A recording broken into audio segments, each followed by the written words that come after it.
Hello friends, welcome to I exam B. I am Sushil Ragade, ex manager Reserve Bank of India. Gold के बारे में आप काफ़ी news सुन रहे होंगे। अभी दिवाली का टाइम है और आप सबको हैप्पी दिवाली।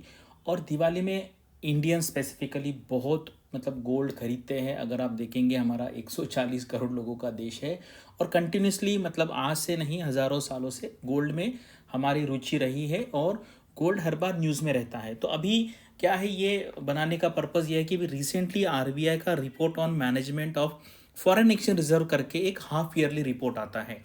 और अभी रिसेंटली आरबीआई ने कुछ आई थिंक 30+ टन्स का गोल्ड भी खरीदा है।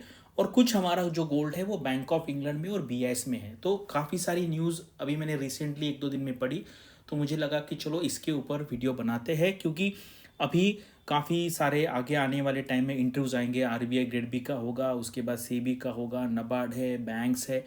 तो बहुत सारे इंटरव्यूज़ होंगे, उसमें किसी ना किसी को ये क्वेश्चन डेफिनेटली आता है गोल्ड के बारे में। ठीक है, और अगर आप आरबीआई ग्रेड बी की तैयारी कर रहे हैं तो गोल्ड बहुत इंपॉर्टेंट है, क्योंकि पूरे कंट्री का जो गोल्ड होता है उसकी कस्टडी जो है वो आरबीआई के पास होती है। तो चलो यहाँ पे वीडियो स्टार्ट करते हैं। और अगर आपको गोल्ड के बारे में और थोड़ा जानना है, इंटरेस्ट है, तो मैंने 1-1.5 साल पहले ये वीडियो बनाया था, why gold is called as God's money. काफ़ी अच्छा वीडियो है, 22 मिनट का वीडियो है। अगर आप ये वीडियो देख लेंगे तो आपको पता चलेगा कि भाई गोल्ड में इन्वेस्ट करना क्यों अच्छा डिसीजन है। मैं काफ़ी सालों से ये खुद भी इन्वेस्ट करते आ रहा हूँ और बाकी के लोगों को भी थोड़ा सा एडवाइस देता हूँ कि इसमें आपको इन्वेस्ट करना है। और ये वीडियो देखने के बाद डेफिनेटली आपको कुछ ना कुछ इंसाइट्स मिलेंगे। आप भी थोड़ा थोड़ा इन्वेस्टमेंट करने लगेंगे गोल्ड में। और ये डाइवर्सिफिकेशन के लिए बहुत ज़रूरी होता है। सारे के सारे हमारे जो इन्वेस्टमेंट है वो एक ही एसेट क्लास में हमें नहीं इन्वेस्ट करने हैं। तो यहाँ पे देखिए, ये न्यूज़ है आज का ही जो न्यूज़पेपर है। अगर आप देखेंगे इंडियन एक्सप्रेस, उसमें आया है RBI buys 32.63 tons of gold in first half of financial year 25। Correct. और यहाँ पे लिखा है this indicates that the central banks has been increasing its gold reserves almost every month कुछ ना कुछ परचेस चलते रहता है। और अगर आप देखेंगे जितने भी फाइनेंशियल इन्फ्लुएंसर या जो भी एडवाइजर्स होते हैं वो कभी आपको एडवाइस नहीं करते हैं कि आप गोल्ड खरीदें। करेक्ट। लेकिन क्या है, ये क्यों नहीं करते? क्योंकि उनको इससे कोई एडवांटेज नहीं है। अगर मैं आपको सजेस्ट करता हूँ कि आप म्यूचुअल फंड खरीदें तो कोई ना कोई मुझे पैसा देता है म्यूचुअल फंड प्रमोट करने का। कोई ना कोई लिंक मैं नीचे देता हूँ जहाँ से आप म्यूचुअल फंड खरीदेंगे या शेयर्स खरीदेंगे, डीमैट अकाउंट ओपन करेंगे, बॉन्ड्स में इन्वेस्टमेंट करेंगे, रियल इस्टेट में करेंगे। तो गोल्ड को एडवाइस करना किसी के फ़ायदे के लिए नहीं, इसलिए कोई इन्वेस्ट करता नहीं। लेकिन ये सेंट्रल जो बैंक्स है, बड़े बड़े लोग हैं, गोल्ड में डेफिनेटली इन्वेस्ट करते हैं, क्योंकि वो इन्फ्लेशन के अगेंस्ट हेज भी है। और अगर आप देखेंगे ऐसा कोई एसेट क्लास नहीं है जिसने उसकी जो वैल्यू है पिछले 5,000 साल से मेंटेन की है, वो गोल्ड ही है।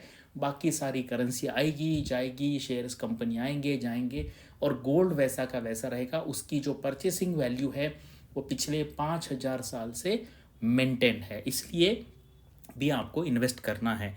और अगर आप ये देखेंगे तो ये रिपोर्ट है अप्रैल टू सितंबर, और अभी कल ही ये आरबीआई के वेबसाइट पे आया है, आपको जाके पढ़ना है।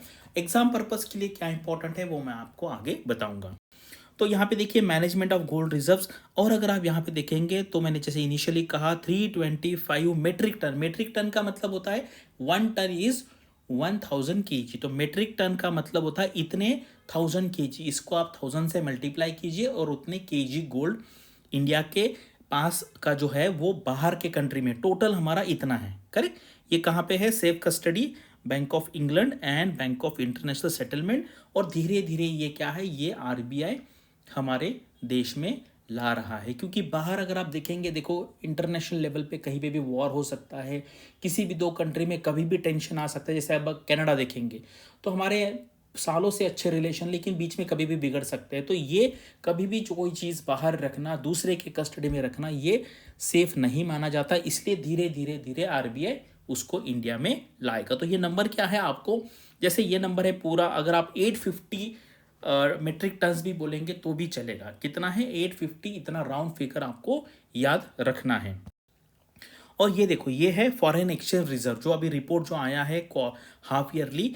जैसे हमारा जो फॉरेन एक्सचेंज रिजर्व है, अगर कोई पूछेगा कि इसमें क्या क्या होता है, तो एफसीआई यानी कि फॉरेन करेंसी एसेट्स, ये देखो फॉरेन करेंसी एसेट्स यानी कि क्या है, इसमें यूएस डॉलर है, यूरो है, पाउंड है, जापानीज येन है, and I valued in terms of dollars. मतलब अगर येन भी है, मान लीजिए पाउंड भी है, यूरो भी है, तो एक करेंसी में करेंगे तो वो काउंटिंग के लिए इजी जाएगा, कन्वीनियंट होगा। उसके बाद इसमें गोल्ड भी रहता है, एसडीआर भी रहता है, स्पेशल ड्राइंग राइट्स, और इसमें आरटी भी रहता है। तो आरटीपी का मतलब क्या है, यहाँ पे देखो एक सिंपल में दो लाइन में आपको समझाता हूँ।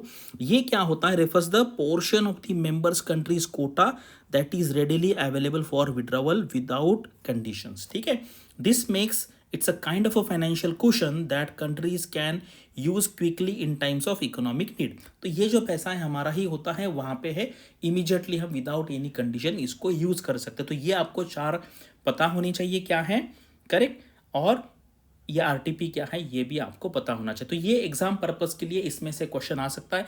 अगर हमारा फॉरेन एक्सचेंज रिजर्व कितना है, तो आपको वो जनरल जो नंबर है, तो ये अभी मतलब अभी यानी कि ये सितंबर एंड में इतना था।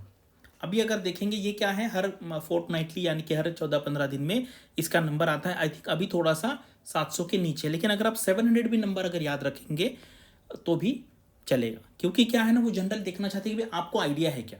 जैसे अगर पूछा जाए तो आप, कोई कहेगा भाई $100 बिलियन, कोई कहेगा 500, कोई 700, 1000, 1200, 1500, तो उनको आइडिया आ जाएगा। इफ़ यू से 700 देन इट इज़ करेक्ट। तो फिर 780 रहे या 720 रहे, उससे इतना फर्क नहीं पड़ेगा। आपको एक राउंड फिगर वाला नंबर यहाँ पे याद रहना चाहिए। तो आप याद रखिए 700 के आसपास है, लेकिन वो हर 15 दिन में ऊपर नीचे होता रहता है, क्योंकि आरबीआई क्या करता है, continuously buying and selling foreign, ये जो डॉलर है वो करते रहता है, क्योंकि करेंसी का जो प्राइस है वो स्टेबल रखने के लिए आरबीआई ये करता है। ठीक है, तो ये आपको एग्जाम पर्पस के लिए इतना पता होना चाहिए। अभी आने वाले जो इंटरव्यूज है उसमें इसके बारे में कुछ ना कुछ क्वेश्चन आ सकता है। आरबीआई में तो ये कम से कम 25% स्टूडेंट्स को ये क्वेश्चन डेफिनेटली आता है।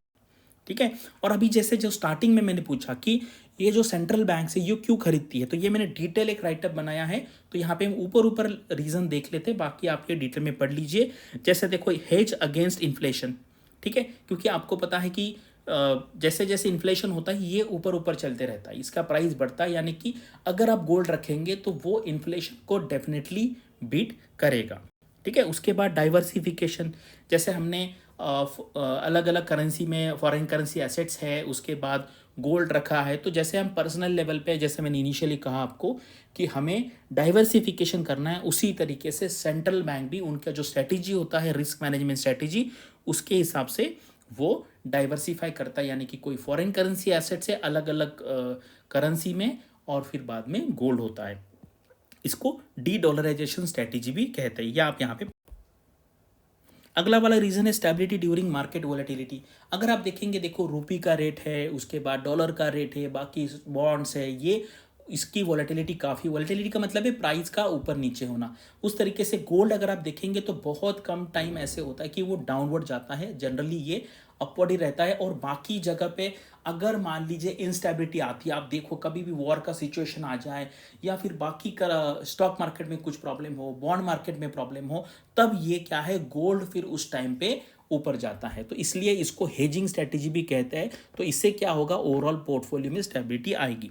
Protection against geopolitical risk, correct, क्योंकि क्या है, अगर आप देखेंगे ना, ये जो गोल्ड है, मैंने जो स्टार्टिंग में वीडियो बनाना वो आप डेफिनेटली देख लेना, आपको बहुत क्लैरिटी आएगी।